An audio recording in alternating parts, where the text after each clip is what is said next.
A lot of you may know me from my Linux-centered videos, but in case you're not aware, I'm also really big into PC gaming and building PCs. So much so of the latter that I've not only built my current gaming PC and upgraded over the years, but I've built a NAS, my girlfriend's PC, and helped my friends with their PCs over time. Heck, I even built a couple virtual machine servers to power my home lab. I also built them specifically to try out and run a Linux KVM hypervisor to run more Linux machines. I love Linux. Isn't it nice how these things tie together so neatly? But anyways, enough about that. Recently I was pondering what to do for some more videos, and it occurred to me that I haven't actually showed you all what hardware I'm running here underneath my desk. And no, there's nothing gross going on down here. I just like bouncing my leg. It's just a good old gaming PC. You smell that? It smells like a bit goblin. Say hello to Tassadar. For all of you StarCraft fans, you'll enjoy this one. Not because it's actually themed after Tassadar or the High Templar or even the Protoss, but it's named after something from that, so it's cool, right? For Adun. Anyway, for a little background on this machine, I originally built it in the summer of 2014 while I was in school and finally had some money after saving up for a little bit. I started out with a 4790K, 16 gigabytes of RAM, and an R9 270X graphics card. It was a good enough machine for its time.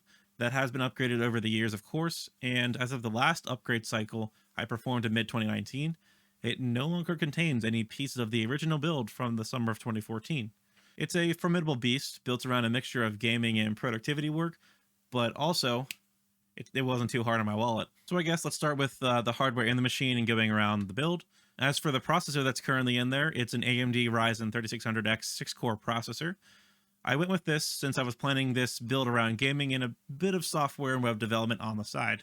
I previously had the Ryzen 1700X, which was a wonderful chip for its time, but was definitely showing some age in newer games, and thus I went for an upgrade.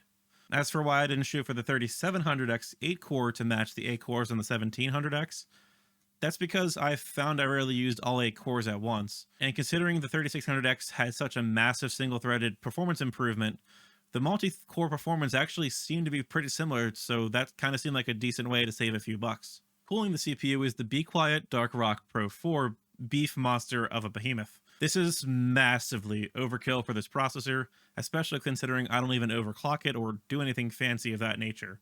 But for 90 bucks, I figured this would grant me headroom in the future to overclock it, or even upgrade to a higher end CPU down the road. Though if you're planning on getting a 3600X or similar, I would not recommend getting this because it is massively overkill and a waste of money. The last super exciting part of the build I have is the Xfx Radeon RX 5700 XT Thick 3 graphics card. I had been rocking a GTX 1070 Ti prior to this, and even though the performance in games was similar to that of the 5700 XT, I got this card because I was having issues using window capture and OBS on Linux. No matter what I tried, OBS would always initially capture RenLight, since this was around the time I was doing my OSRS YouTube channel, as a black screen until I restarted RenLight. From what I could find, this seemed to be a bug with the NVIDIA Linux driver combined with X11 and OBS and window capture, and while I found I could work around it by opening OBS first thing on my desktop and just leave it open always, that seemed very silly to me. So I got this card since AMD's Linux drivers seemed to be a bit better, and my little brother got a cheap upgrade from his 1060 to the 1070 Ti. I am running Windows a lot more now on this machine, so maybe I'll return to NVIDIA, but who knows when GPUs won't be selling for 2 times or more than what they should be. As for the rest of the build, I have 32 gigabytes of Corsair DDR4 RAM running at 3200 megahertz and in dual channel, a 500 gigabyte Samsung 970 EVO NVMe SSD, a couple of WD drives with 2 and 3 terabytes of capacity. I'm not quite sure about the models. Funny story about these later. Some generic 2-port USB Type-C Gen whatever expansion card, which is a reminder of my old days of wanting to fill all the slots on a motherboard. A Corsair RMX Series 750 watt 80 plus gold fully modular power supply. And all of this is housed in a Thermaltake V200 tempered glass RGB edition case. I hate these names, they're just so long. All of these final parts were not anything special, honestly. I just went with vendors that I've used in the past and trusted, except for the case, which honestly, I would not get this one again. It wasn't terrible by any means, like it certainly fits everything that it says it does, and it looks alright with or without the RGB lights in the front, but you can tell Thermaltake didn't really put much forethought into this case and simply just wanted to push out another case with some gimmicks. The main things that come to mind for me are the hard drive cage is so close to to the front of the case that it requires the front and right side panels and the lower fan on the front to be removed before adding or removing 3.5-inch drives. Cable management is also kind of iffy in this case, in that it feels like they just kind of eyeballed where cutouts and cable ties should go instead of actually, building in at once to see where the clearances are too tight. There are a couple spots where I had to choose between either having the cables routed cleanly, but leaving them very flexed or taut, or having the cables sit normally, but routed through another hole, leaving a bunch of excess cabling in the front. If you don't care about having a clean look inside the main part of the case, nor are you going to have 3.5-inch drives, then I guess this case looks all right. Like, it does look pretty good, but honestly, I just did not have a fun time building in this case. I just would not recommend it. I'm sorry. Moving on to the performance of this machine, well, it performs like you'd expect. It handles 1440p gaming rather well, and gets by at 4K in some titles by lowering the graphics settings a little bit. In particular, playing the remastered Destroy All Humans, great game by the way, I highly recommend it. It's very fun and very goofy. It's handled pretty well once I drop some of the settings a little bit, sometimes to 1440p. GTA 5 at 4K is handled pretty much perfectly, though loading the map can be slow at times coming off the hard drive. Borderlands 2 and Halo are handled extremely well, surprisingly. And of course, my first love, old school RuneScape, has no issues whatsoever, though that really was not a question for a system of this caliber. That game is super easy to run, and if Doom can run on a potato, this can run on my toenail. When it comes to some of my other stuff like video editing and whatnot, it holds up very well in previewing the timelining for videos with only a few frames dropped here and there when I'm doing a bunch of more crazy effects and whatnot, and rendering the 1080p videos that you are viewing right now takes less than 10 minutes, so it's really not a huge deal. Now, as for the future plans for this machine, I have been thinking about possibly upgrading the graphics card to better handle 4K gaming and also improve performance in DaVinci Resolve while editing videos. But as we know, graphics cards these days are worth well more than their weight in gold, so that's kind of out of the question for now, and I'm not willing to overpay for a graphics card. It's just not worth it.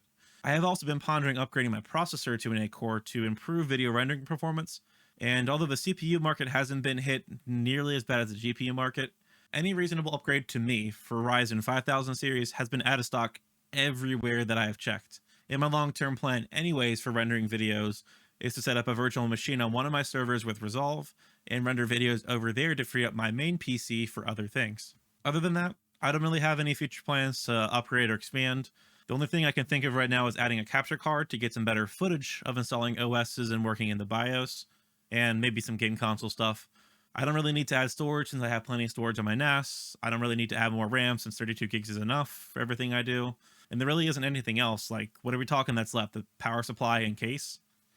Like, I already built in this case. It sucked, but I already put the work into it. I don't really want to redo that work. Now, since this is my personal build, you're probably wondering if there are any crazy stories behind it or weird things that have happened over the years. After all, it's not a real PC if it doesn't have a history and personality. Mine's kind of like Bender from Futurama, if you know him. The lovable rascal. So anyways, do you remember those random 2 and 3 terabyte WD drives that I mentioned earlier? Well, originally, it was one 4 terabyte CK Barracuda drive, which was perfect for my games and as a temporary storage device when I recorded footage and whatnot. But like a day or two after I finally built this system painstakingly in this case, I bumped it while getting out of my chair and the hard drive died. It held on just enough to read it after booting up for like 5 seconds, but thankfully there wasn't anything irreplaceable on it, just like movies, games, and stuff that I already had elsewhere. And of course, I was really annoyed that this happened with something so avoidable and something I had just worked on. So instead of buying a new drive, I whipped out my last remaining WD 3 terabyte red drive. Oh, that's what it was, WD red. Okay. And to supplement the loss of a terabyte, I whipped out another old 2 terabyte drive to act as my scratch drive for the time being. It might be a WD Red, might be a Seagate Barracuda, I have no clue. But yeah, anyways, that was fun. But otherwise, this computer has served me very well throughout the years. I built it in one of my years during school. It served me very well playing games and doing homework and stuff at school. In the past, doing lots of software and web development projects. That's been very fun to do. And even after school, it's supported me playing games to doing full-time stuff. And even now, as you can tell, I've been doing a YouTube channel and it's been holding up very well for that. So good old trusty Tassadar over here is, got a sentimental place in my heart. Everything is new, but it's still the same PC right here in my heart, right there. But yeah, I can't think of any other crazy stories or anything else. I mean, it's been pretty tame with this computer. Honestly, I'm not too crazy of a person. I've honestly, the most that this machine has been through, like struggle wise, is really just being moved around like probably 10, 12 times throughout its lifetime. And of course, since some of the parts have been upgraded, some of them haven't been through all the moves. But, you know, it's a good machine and I love it very much. But anyways, that's all I have for this one. I hope you enjoyed it. It was kind of a fun one. I love talking about machines and building them. And hopefully at some point soon, I will have some sort of upgrade or build project that I have for you guys. Don't forget to like it and subscribe if you liked it, or, you know, hit the thumbs down button if you're kind of a turd and don't like it. Let me know what you feel about it in the comment section below. Just feel free to rant or give me some feedback. Go join the Goblin Discord server and talk to me. Please, I'm lonely. I need some conversations, guys. And I will catch you in the next one.